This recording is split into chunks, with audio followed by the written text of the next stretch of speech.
They released this video. Let's show it. It shows no one entered the area surrounding Epstein's cell in the hours before he died. But there's something significant about this videotape. Now, I'm interested in this missing minute footage. Have you seen it? There's like a little jump cut in it. It's like a bit like, oh.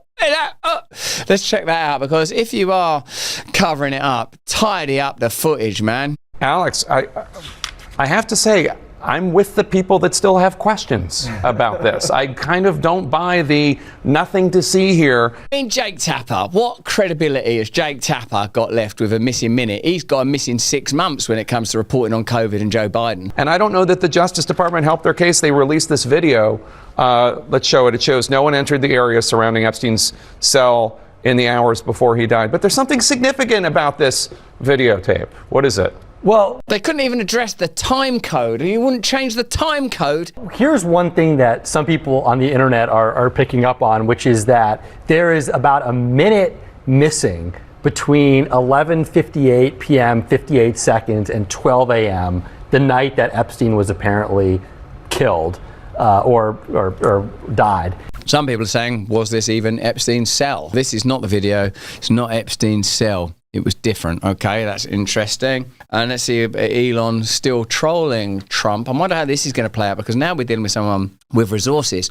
Not the resources of a nation, but probably not far off it. And also, he doesn't deal with the infrastructural prohibitions that someone in charge of a nation deals with. Let's see what Elon Musk is saying. Libs say he will release the Epstein file if elected. Democrat Elisa shaking any time now. Interesting. Here's Caroline Levitt responding to Epstein client list questions after the recent DOJ and FBI statements. We went from, I've got thousands of hours of footage. I've seen Jeffrey Epstein.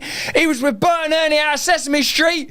This pair of them was noshing him off. He had Elmo, who, I mean, I don't know how old Elmo is, but I'd see Jeffrey Epstein and Ghislaine Maxwell. They was tonguing Elmo. Right, they had Big Bird and that Mr. Snuffleupagus, and they was ramming him to, there ain't no files. We ain't seen nothing. There's no list. I don't know. Can you tell me how to get to Epstein Island? Well, we ain't got no list, motherfucker. Now I'm going to tell you.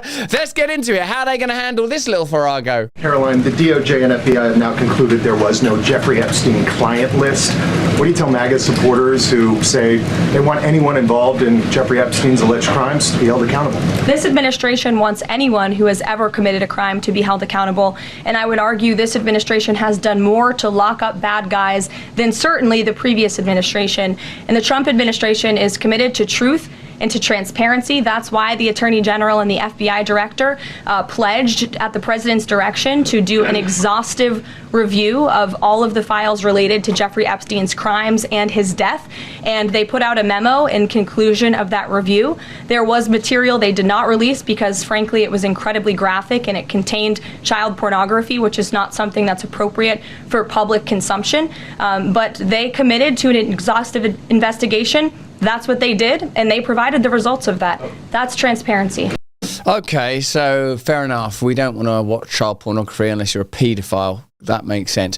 Let's have a look at whether... Stop, you lot. Everyone's sitting there going, is she married? Listen, focus on the story. She's an attractive woman. Get it together. Focus. That's transparency. Follow up on that, Sure. Caroline. Okay, so the FBI looks at the circumstances surrounding the death of Jeffrey Epstein. According to the report, this systematic review... I like this guy. He's always in that mood, isn't he? He's always jabbing away with that pen. He's always slightly like, come on. ...you revealed no incriminating client list. So what happened to the Epstein client list that the Attorney General said she had on her desk? Well, I think if you go back and look at what the Attorney General said in that interview, which was on your network on Fox News. I've got the quote. Go ahead. John Roberts said, DOJ may be releasing the list of Jeffrey Epstein's clients. Will that really happen? And she said, it's sitting on my desk right now to review. Yes, she was saying the entirety of all of the paperwork, all of the paper in relation to Jeffrey Epstein's crimes. That's what the Attorney General was referring to, and I'll let her speak for that. But again, when it comes to the FBI and the Department of Justice, they are more than... She almost looked like she wanted to smile right there. It's difficult, man. Like almost like, you got me. let's just for a minute take a breath and be honest with ourselves. When you're running the American government, organizations like the CIA, the FBI, the Department of Justice, do you imagine that they just sort of literally tell you everything that's going on? Or do you think there are layer after layer of esoteric and clandestine information that you just have to protect, and that it's different? Have you ever been somewhere new, like on a vacation? Do you remember projecting what it would be like in North Carolina as to what it was like when you actually got there? I don't know why I used that example. I'm thinking of going there. I suppose that's what it is. Anyway, look, the point is this. Once you are in power, you are confronted with the positions of somewhere in power. Great example of this. I don't know if this is biblical or mythical. Is it mythical? The sword of Damocles, that no one knows that until you get into the throne, that there is a sword suspended above your head by a single thread that can drop at any time. That is the sword of Damocles. You can't see it because it's veiled. You can only see it once you're in the position of power. I would suggest that Dan Bongino and Kash Patel and perhaps even Donald Trump himself have now been exposed to the sword of Damocles. Of course, Trump's been in office and been in power before, and I don't know, man, I do think of him as a sort of a truly unique individual in so many ways. But what I am not surprised by, although I am disappointed, is that we're not getting like, fucking hell, man, like Bill Gates, he was there every day. Bill Clinton, check these photos out, man. Did you? I mean, we're not getting that. So presumably there are alliances that exist between powerful institutions and powerful individuals that override their alliance to you. That's what it's. Well, let me know what you think in the comments and chat. Did you not know that already? I mean, I kind of knew that, didn't you? Thanks for watching the video. Have a look at this one over here, or join us Monday, Tuesday, Wednesday, Thursday on Rumble.